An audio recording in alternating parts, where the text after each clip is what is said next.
Welcome back to AS English. Let's make a sentence.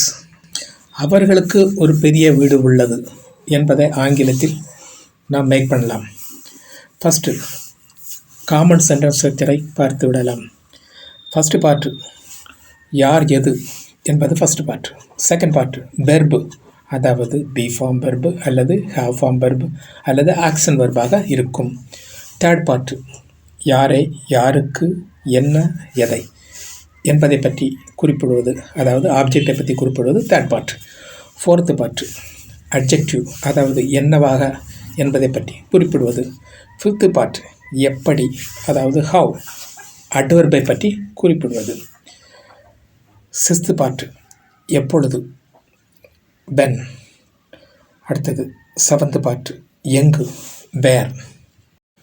Common sentence ஸ்ட்ரக்சரில் உள்ள first part யார் எது என்பதை தெளிவாக பார்க்கலாம். யார் என்ற கொஸ்டினுக்கான விடை அவர்கள்.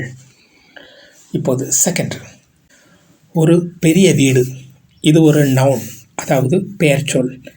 என்ன என்பதற்கான விடை ஒரு பெரிய வீடு. தேர்டு உள்ளது, இது பொசஷன், அதாவது உடைய என்பதை பற்றி குறிப்பிடுவதால் ஹேவ் வெர்பு பயன்படுத்துகின்றோம்.